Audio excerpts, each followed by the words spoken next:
What is up, everybody? Welcome back to another episode of Talk on the Tundra, your Green Bay Packers podcast that is a proud partner of the Eurostep Podcast Network and the Blue Wire family. As always, I am your host, Numac, coming to you with another episode of Packers coverage of training camp. And joining me to talk all things after the first 3 days of practice is my lovely co-host, Jordan Tresky. Jordan, how you doing, buddy? I'm great. Great. I'm great. Yeah, it's great. Why would I be? How long you got? That, that's fair. But I'm great. The sun is shining. It's not in my eyes Love that. yet. Hate that. Um, but Hate the yet. yeah, we'll see. Uh, It doesn't matter. Visual joke for an audio medium. Yes. The title of my autobiography. How are you doing? I'm doing good. Thanks for asking. Appreciate it. Um, Today, as we're recording this, is Thursday. Packers have wrapped up 3 days of camp thus far after starting on Monday. I believe they're back at it on Saturday, but it's either It might Friday be or tomorrow. Saturday. Yeah, I forget the schedule and I closed it up from our last episode, obviously. But um, Jordan and I are going to go through the first 3 days of camp, sort of the few storylines that have surfaced throughout, and starting with a position battle. We're gonna talk about the safeties a little bit. Obviously, behind Xavier McKinney, the Packers need a second safety to start alongside of him, and it's been a battle between rookies Javon Bullard, uh, Evan Williams, and then still waiting on I'm sorry, as well as Anthony Johnson Jr. And then Keaton Oladapo is still recovering from a pec that he had torn in the offseason. And so he hasn't been practicing at all at all. But word out of camp is that the battle between Bullard, Williams, and Johnson has been pretty feverish. They've all been playing quite well, it seems, and McKinney has said so as well. But I guess first things first, I'm trying to.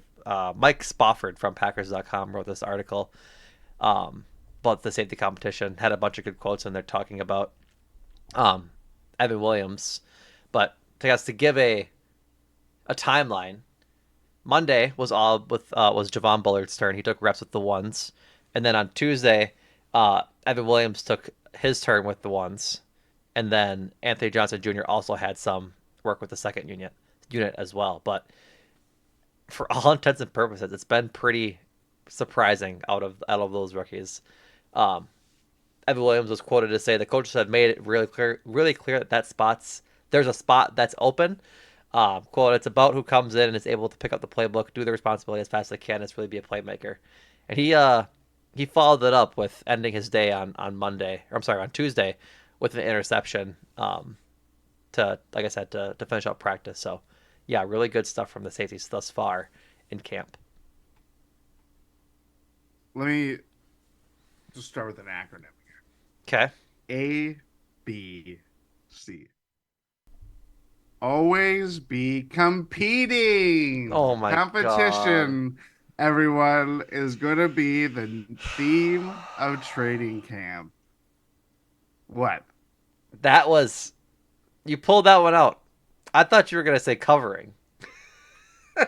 Competing is Well, it works better. multiple It multiple directions. it is Um, omnidirectional. I feel like that we're everybody listening right now has walked into a Jeff Halfley led like meeting with the defense. I was about to say the defense, like I'm an attorney, Right. but Probably. that's true. I got a whiteboard right back there. Okay. ABC, Glenn Gary, Glenn Ross. Um, I'm done with this analogy. Anyway, Okay. uh, one, it's nice to see some youthful energy, immediately commanding the spotlight. We knew uh, Javon Bulliard was going to. Did I say his name wrong? Why did I say Javon No, it's you have this first name right. It's Bullard. Bulliard? Bullard. I accepted how I said it wrong pre-pod Yeah, to you. that's right. Never mind the Bulliard. Javon Bullard. Uh, Obviously, all eyes are on him being a high draft pick, being from a Georgia program, blue chip school kind of thing like that. You would imagine, oh, this is his spot to lose. But with Evan Williams already showing some early flashes, Anthony Johnson Jr. No, he's a late draft pick and got his feet wet last year. That we just kind of disregarded just how bad the safety room was. He still got starter level snaps, Mm-hmm. even in a very weak position class Right. or position group, I should say. I just think, again, I think it's July 25th as we're recording this. What we say now is going to change, most definitely. Pads But aren't even on yet. pads are not even on yet. That is a very key point. This is a very evolving situation. It's football. It's next man up. Yada yada yada. Jeff Halfley speak. Matt LaFleur speak. But I do think having this kind of blend of youthful energy, as I said before, helps kind of get a jolt into the defense that, by all accounts, has been looking really good. Not just on the line, as we'll get into with like Rashawn Gary, the linebacker core, secondary. There's just been a lot of things that can, especially with how we talked about the defense the last couple of years. I know Joe Barry is a big part of it, but I'm going to remove that part of it. This time, basically, since we started doing this podcast, we've talked a lot about the defense is going to carry the Green Bay Packers toward success. And there's been a lot of high expectations about what that means. We obviously know by drafting a lot of defenders, regardless of picks, the caliber of player, like where they were in position to like, or in relation to where they were selected, or people also on the board. It doesn't matter. The Packers have invested a lot on the defensive end through the draft, and now, one of their biggest free agency splashes of the century Mm-hmm. comes with Xavier McKinney. Yep. It's about time that all comes together. Yeah. It's not like we hope it's third time's the charm with our little podcast, but this is really like, for all the hand wringing we have over the defense corner and schematic stuff and all of that stuff, it's it's twofold. You know what I mean? Like there's talent, there's potential. Now it's just a matter of realizing all that talent. And I know that heavily um is influenced by who is in charge, who's pulling the strings, Right. but it's also on the players themselves. Like it is a push and pull there that, I for one am very eager to see multiple guys pop rather than, oh, this guy, like, I'll save some analysis for specific guys, but you know what I mean? Like just the Yeah. overall unit of this is, it's time. Mm-hmm. It is time, to Yeah. quote the late Kevin Green. Um, to further your point about seeing a couple guys pop, like it's the third day of camp. Like we're still very early, but some of these quotes from Evan Williams are just like really really encouraging. He talked about how new defensive coordinator Jeff Halfley lets them have a little bit of lets them have a lot of power as safeties and sort of being commanders of the defense. He says, "quote Coach Half puts a lot of power in the safeties call. He gives us a lot of power in the defense, just being able to have the freedom to check and as things come to the line and being able to communicate. Quote, every time I go out there, I just try to command the defense, act like I've been there before, even though you're looking in front of you and you've got guys like Rashawn Gary, Kenny Clark. Just got to act like you belong and have that mentality. Like, I quote, that's a strong quote from a rookie, a late round Yes. rookie at that, talking about how to command the defense. And even then, like, um, Xavier McKinney talked about it too. Talking about his role, he goes, "quote My role, my job is to make sure that the rookies are prepared, no matter what rookie it is, making sure they know exactly what to do and how to do it, and doing it at a high level. Obviously, I'm helping them along the way with any little bumps, any questions they might have, but it's been pretty smooth throughout." End quote. So like that unit seems to be sort of clicking on all cylinders right now. Obviously, Yep. like we said, it's the third day of camp. It's still really early, but early returns are good. Like I think what you said about Javon Bullard being a Georgia grad or Georgia product, having guys like Eric Stokes, Quay Walker, Devontae Wyatt all also being Georgia Bulldogs on his team probably helps a little bit, sort of being comfortable. You were gonna bark. I saw it. I saw that face, Jordan. Listeners, Jordan was about to bark, and I'm talking bark. Oh man, that watching that happen was a very enjoyable experience because we were about to get some growls in there too. Yeah. Regardless, I think like You what know what they part of say about Georgia players? tread lightly. That's what I'm going to tell you right now. What? I'm telling you, tread lightly. So they got the Bulldogs in them. Okay, perfect. We don't need to talk. Yeah. There's a Yeah. lot of things we could say about Georgia players. Yeah. No, I'm Kirby Smart with this stuff. perfect. Speaking of Kirby Smart, Bullard talked about how Oh, Jeff Halfley being a defensive backs guy has been welcome since Kirby Smart was a defensive back, and they like he knew wait, how what? to. Kirby Smart played DB. He played football? That according to Bullard, That guy played football? Do I I'll have a different picture? I know this is here. Let's play a segment called "Looking at Kirby Smart." I mean, it wouldn't surprise me. Most of these guys probably played I football. know, but and he's far removed from playing. He was on the Miami Dolphins. What? Yeah, he was a defensive back, so yeah, he played safe. 2006 Miami Dolphins. Let me look up this team. He played with the Colts. He played with the Colts too. They were 6-10. No surprise. I mean, regardless, Oh, sorry. That was when he was a coach. yeah, no, he played one season with the Colts in '99. So, They eh, were 13-3. Jesus.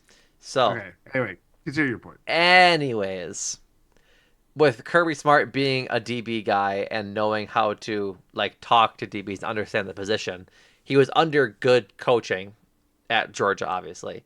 But now with like Jeff Halfley also being a DB guy, from what Bullard was saying, like that he's like that system, Halfley's system is working out well for guys like McKinney, guys like Bullard, and these other young guys in the secondary so far. It seems like Mhm. he's just doing a good spot of explaining X's and O's to them.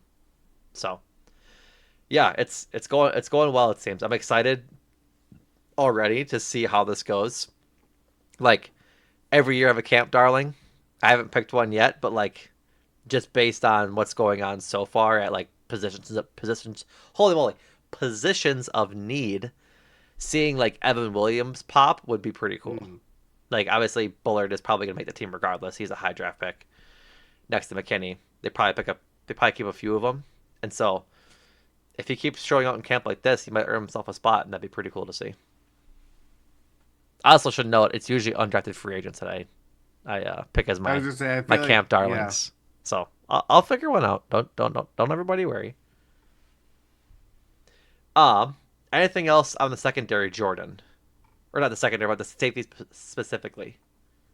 No, I think Xavier McKinney is getting his acclimated very well, talking about the leadership, Yep. um, which is good to see. Yeah, I think the more we knew that. I mean, he's one of the more consequential players on the team, and we'll talk plenty more as camp evolves and obviously going into the season. But I think right now the early microscope or magnifying glass on the second safety spot is very important, as we know. Yeah. Absolutely. Keeping in the secondary, Eric Stokes is having a good few days of camp so far. He said he feels a lot like himself. On Wednesday, he had 2 interceptions, which is nice to see. Um, obviously, Essentially a theme here. yeah, it's. I mean, that's what happens when your starting quarterback isn't throwing the ball, and so, but like, if you're gonna go that route, he's doing what he's supposed to, as a former first round pick cornerback, intercepting lackluster quarterbacks who don't exactly have the accuracy as starters, right? Like Mm-hmm. it'd be worse if the defense looked really bad, right? Like it'd be really bad. Yes. But for all intents and purposes, they haven't. Um, and so it's just a good thing to see for that for Eric Stokes. Just having good days like that. Also, notably, the it looks like Jeff Halfley, at least according to Andy Herman in a tweet that he had Wednesday afternoon, or rather Wednesday morning, that Jeff Halfley had um, individual drills split between outside corners and slot corners. And the only two slot corners that were working out together, like the only two quote unquote slot corners on the roster doing individual drills, were Keyshawn Nixon and rookie Kalen King. So that is something to watch out for too. Like it seems that so far that Keyshawn Nixon's going to be their starting nickelback, and so Which that is to would be expected. which is to be expected given they gave him a 3 year deal this offseason. Um, but yeah, I think it's just definitely worth noting. So because that was kind of the question going into the offseason is who were they going to put there? I think we all kind of assumed Keyshawn Nixon, but we also know that he has value at um, punt returner, kick returner as well. But who were they going to go for slot corner? Who was going to play there amongst the corners that were standing out? Jair obviously wouldn't be out there, but like Corey Valentine, Carrington Valentine, and then or would they bring a safety down to play slot corner too? So Yeah, which I mean that has kind of been, second string slot corners not like the most talked about thing because it's no, not really, but really, if you really think about the Tariq Carpenter a couple years ago when they tried to like move him around, then they cut him yep, he was a at roster cat cuts. last year. Yeah, Who is it? There's another year. There's someone else too. I don't know. It Probably was, something that they cut over the offseason this year that yeah, I'm forgetting. it's been a while since they've had a good one. Yeah.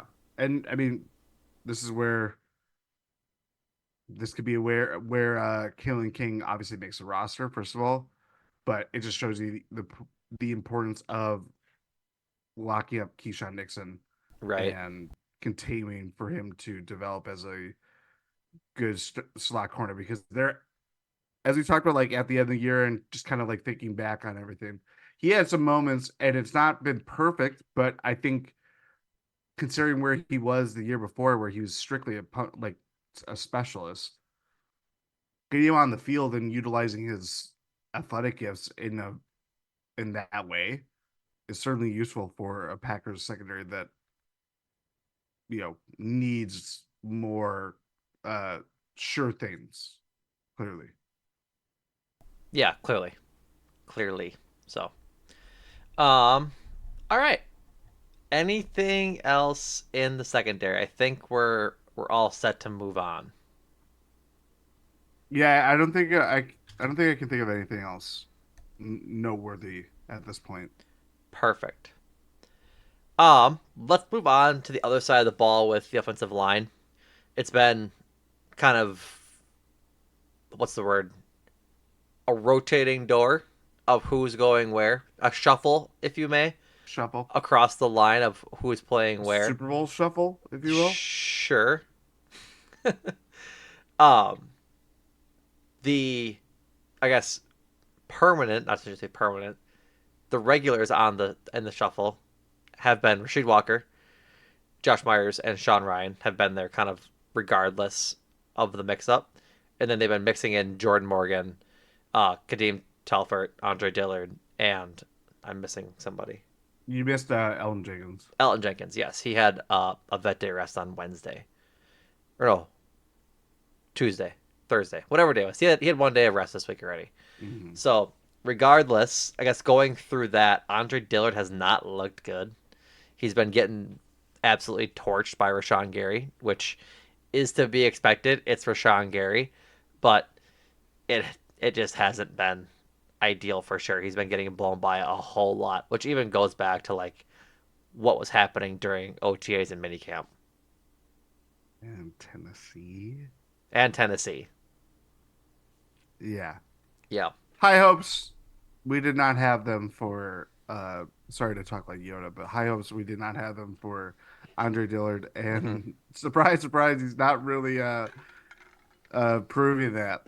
Um, Obviously Zach Tom has been hindered from his pec injury. Slowly brought it along. Yeah, He's healthy. They're just not throwing him into one or in like team drills right away. which is more than okay. Yep. Um, yeah, like we talked about the to start the week. Sorry, there's a car bothering my point. Got it. Um, like we started talk in the week, offensive line. There's gonna be a lot of mutations, combinations, all that kind of thing. Um, I'm not. I mean, outside of the Diller thing, which we kind of just assumed that was gonna happen. Yeah, I mean, it is cover. It's not good cover, but I guess you need a body, which we are quickly assuming that's what it will be. Um, I do think what's necessary is just focusing on the locks, focusing on the guys that can break through.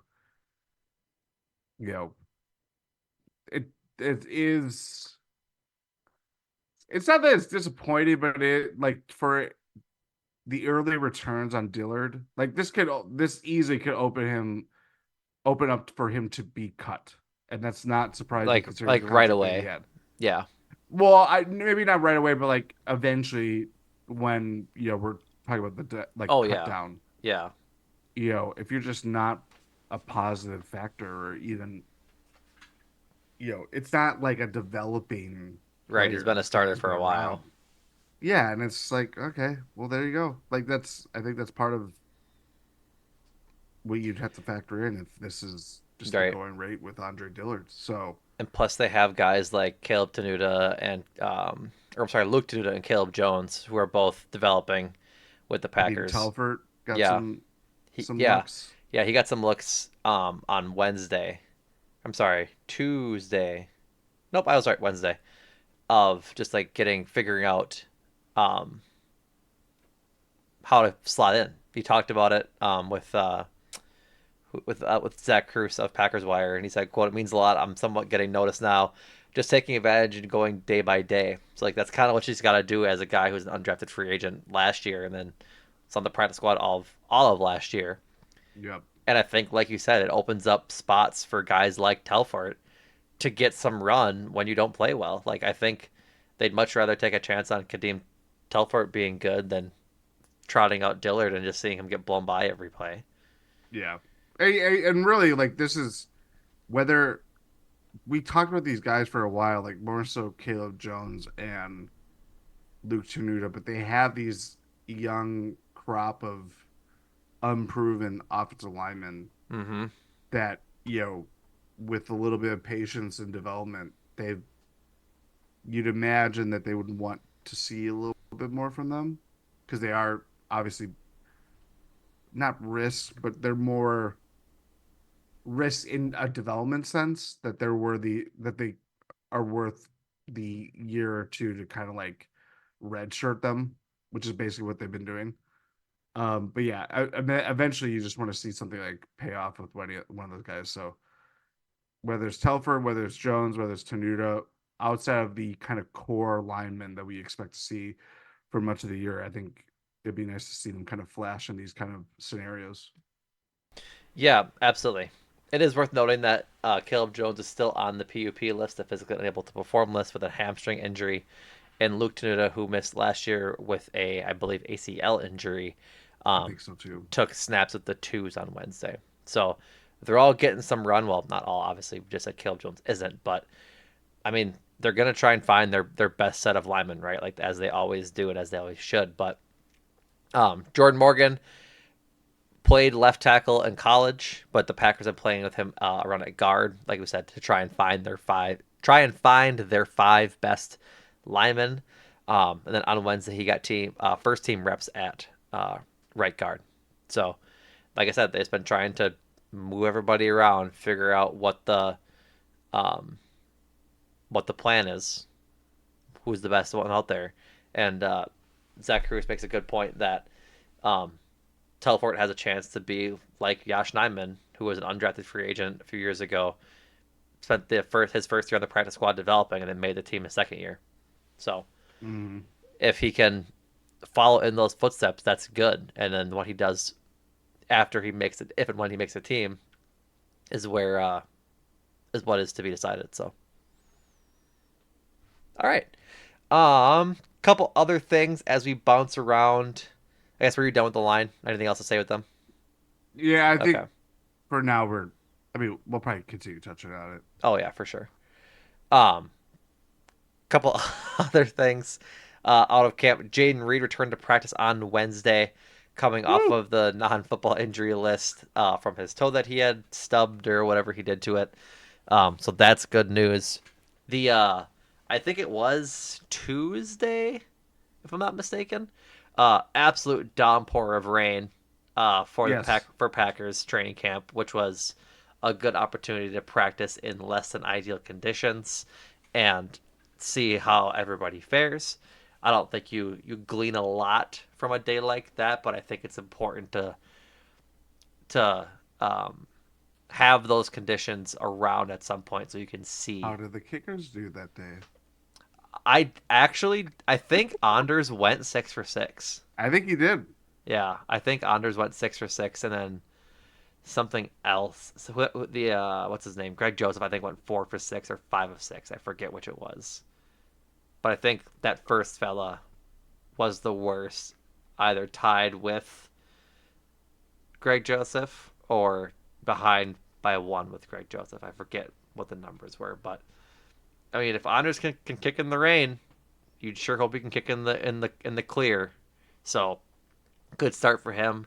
I think I saw some quotes of him after that practice about how between minicamp and OTAs and the start of training camp, he was staying locked in and keeping practicing, which is like good. Like that's what you got to do. Just keep kicking balls for as long as you can every day to make sure you're staying in form and getting your accuracy down. So I'm not sad about it.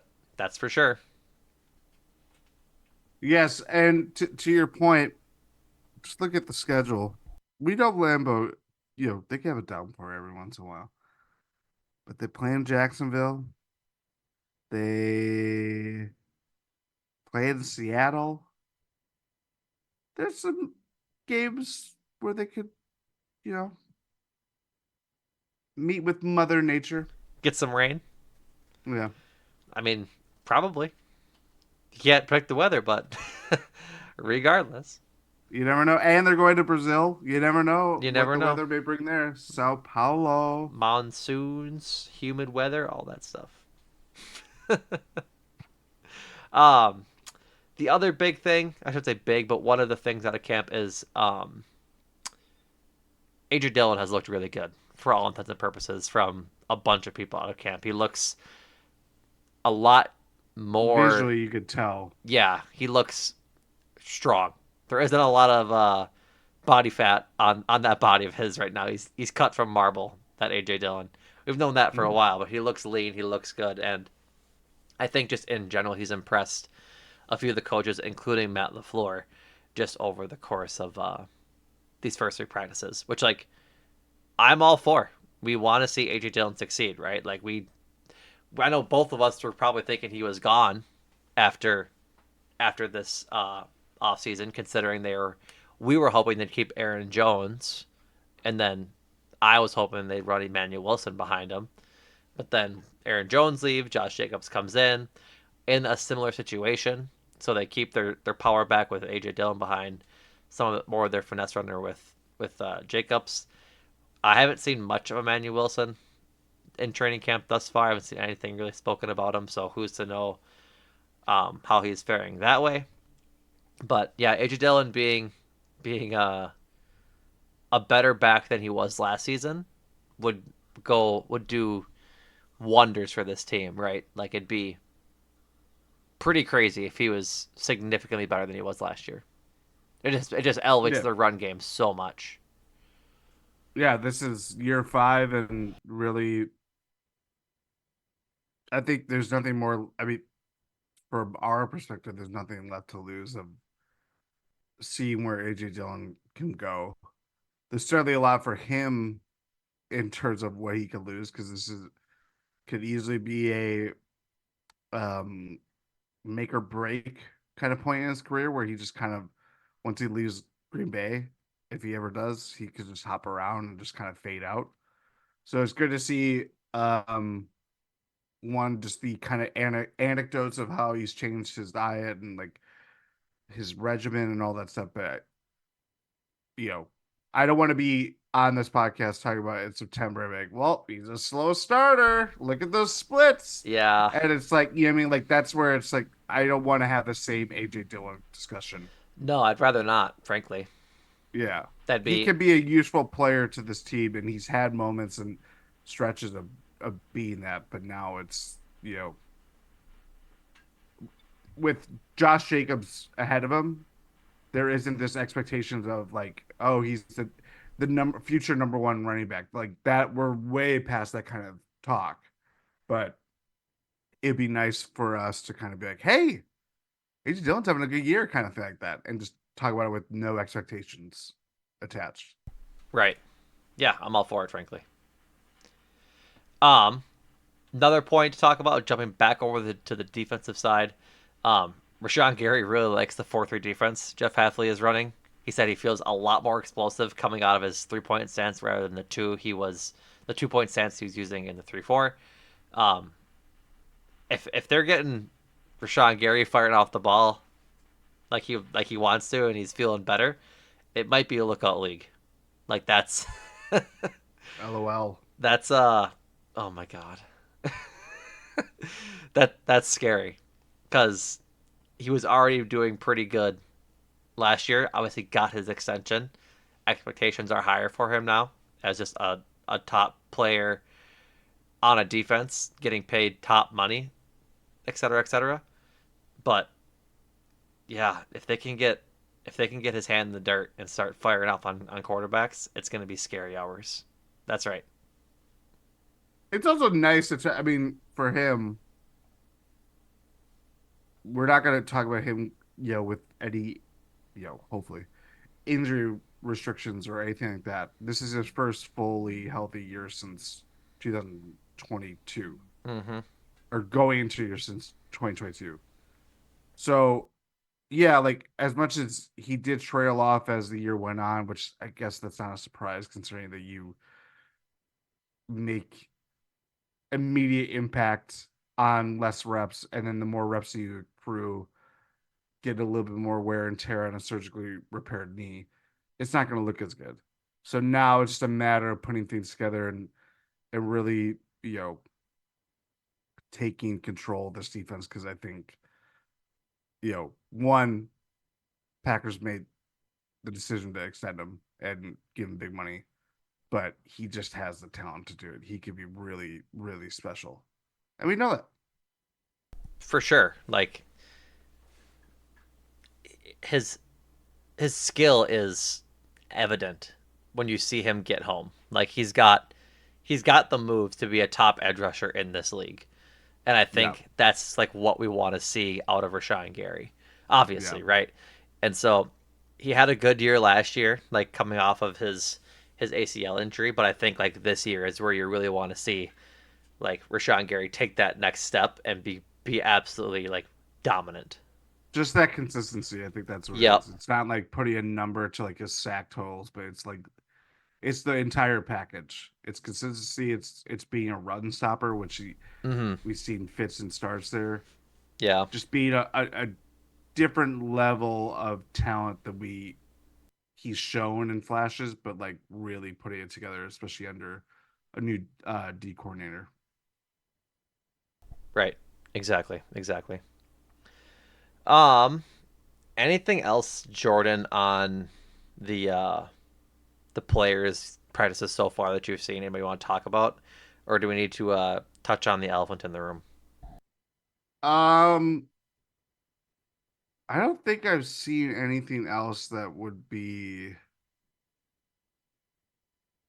we're talking of like observations of things I've seen. Yeah, I haven't seen too much either. Like I said, it's only been a couple of days, so um, I guess let's hop right into it. Jordan Love still hasn't signed his extension with the team yet. Still at practice, still participating in all the meetings and such. But it's Thursday. Everyone's kind of hoping for news today as you listen to this on Friday or over the weekend of news of his extension as pads go on next week. I think Monday is when pad practices begin. And so there's been talks of it hoping being done this week. Um, Diana Rossini of The Athletic said that the extension could take a couple weeks. And um, she tweeted that Love and the Packers are making progress on a deal even though it's not done yet. I, I just want it to be done, Jordan. I just want it to be done. I don't feel any better every day that goes by. Like it's just you need him out there. Like I think once pads go on, that's when it's starting to become worrisome. Like okay, why isn't this done yet, sort of thing. So if we don't hear anything through the weekend, I'm not saying it's worth the panic because again, we both think it gets done. At this point, it's about like what's best for the team this season and the amount of reps that he's missing going forward as he continues to sit out. Are you going to be like with a doomsday clock? Like you have the minutes to midnight thing where they come out every like 18 months or increasingly frequently. Yeah. And Uh they're like, we're at 11:59:31. yeah. Not necessarily. Like I don't think it's worth dooming over because again, at the end of the day, it's all football. But if you're from a fan perspective and from a like football perspective, it's not great. It just isn't. And so I'll hold my longer, more impassioned thoughts about it all until practices are padded and he's still holding in, as I correct myself from a couple minutes ago, where he's still there participating, just not literally practicing. But for now, I guess it's just still unnerving that it hasn't gotten done. Like it's going to be a point of a talking point every day in press conferences with Matt LaFleur until it's done. And I'm sure as much as we don't want it to be a distraction and as much as everybody on Twitter says that no fans are feeling anxious and that like everybody's okay with it, I just don't think it's okay. Like he's got to be out there. And I'm not faulting anybody. I think that's the difference, right?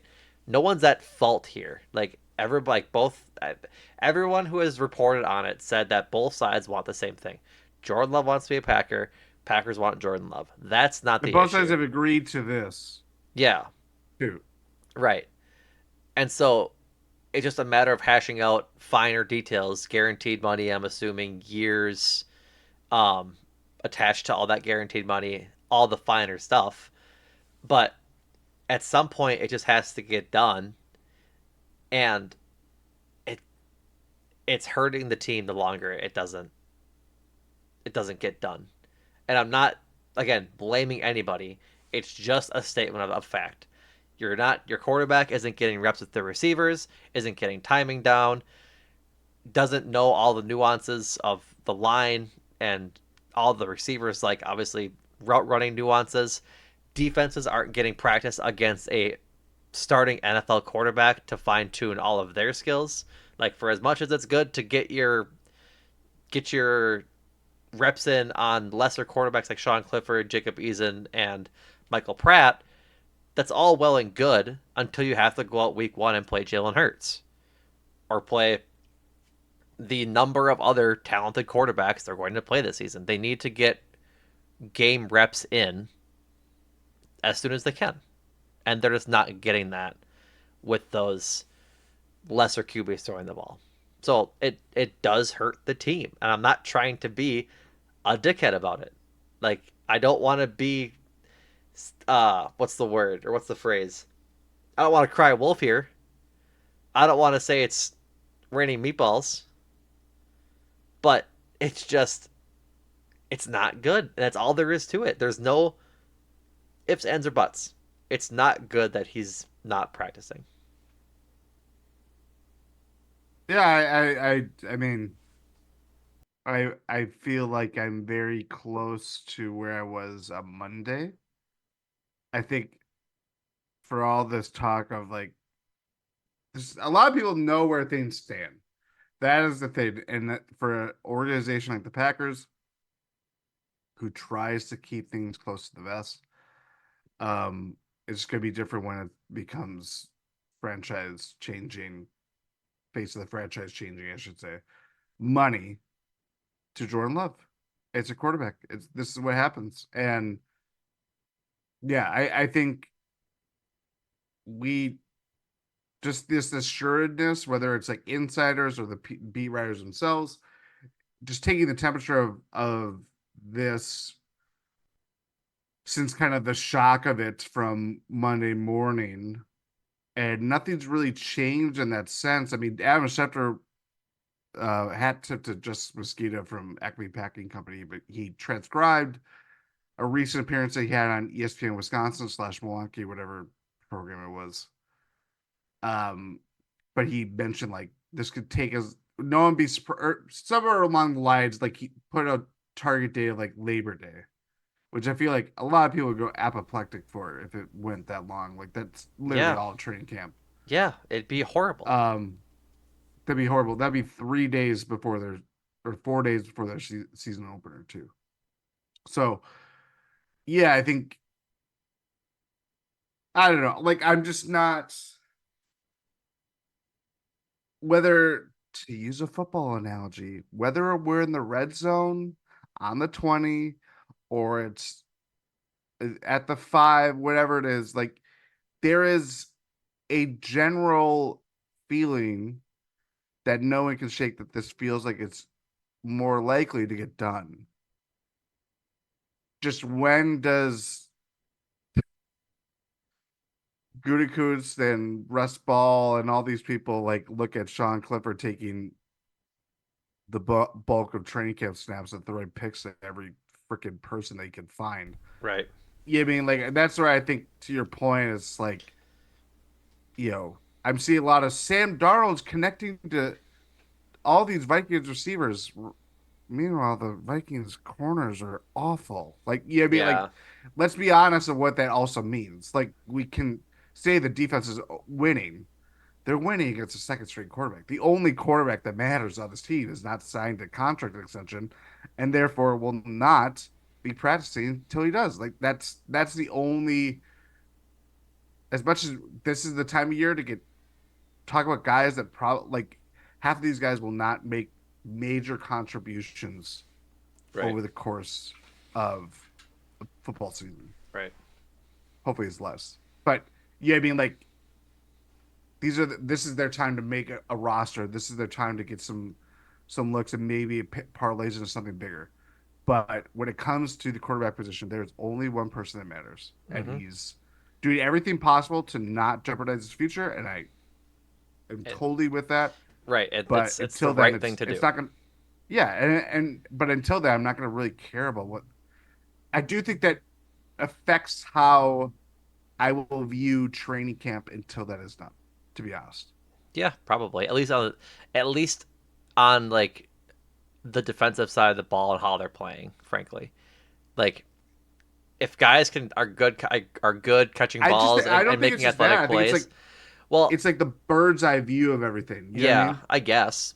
I think like part of it is like you can accurately judge the running backs, right? Like at how they're running ball, how they hit holes, how the line protects Sean Clifford and the rest of the backups, and how they make holes for running backs. I think those things you can accurately um, deduce performance and actually like rate performance. But when it comes to like how well the secondary is playing, how well linebackers are reading, or how well they're reading reads, essentially, how well they're reading the offense, I think those are up in the air. Like there's certain Yeah. aspects that have to do like with the counter of a quarterback that is tough to do, without having one out there. So, Anything else Yeah. on Jordan? Anything else on Jordan? No. Jordan? Um. No. I just think I I'll stand by my quarterback. I bought his jersey, and Yep. God help me that it doesn't backfire against me. No, it's not gonna backfire. Just joking. Like, Continue. Sorry. yeah, it's just like we said, we're rehashing it because it's all there really is to be said. It's gonna get done at some point. It's just how long into training camp does it go, and how much does it affect the team coming out of camp, and that's really the end of the discussion. So, all right, folks, that's all we got for you on this episode. Talk of the Tundra.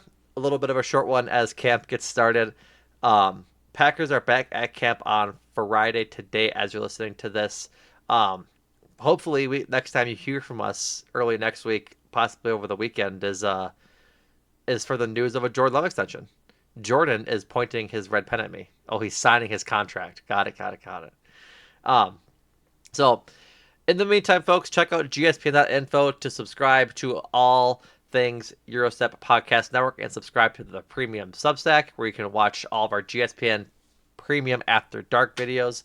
After this pod wraps, I'm recording an episode with Ty and Rohan talking about our most anticipated lineups for the Bucks team this year. So be sure to go check out that. Subscribe for just $8 a month. Um, Access to all of those archived GSPN After Dark videos and all of the articles Jordan, myself, a couple from Ty so far have written for the Substack. So go check it out. We would appreciate the support.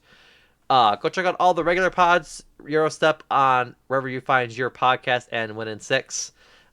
Brewers just finished a 3-game series versus the Cubs in which they put them in the dirt, taking 2 out of 3. Love to see that. Adam and Andrew doing great things over there at Cruising for a Bruising. And Adam and Andrew released a new episode of Make Time for This, catching up on a busy 3 months of movies. And their next episode is going to be on Long Legs. So go watch Long Legs and check out that episode of Make Time for This when it comes out. So until then, folks, thanks for listening. Appreciate you. And Jordan, thank you. Thank you.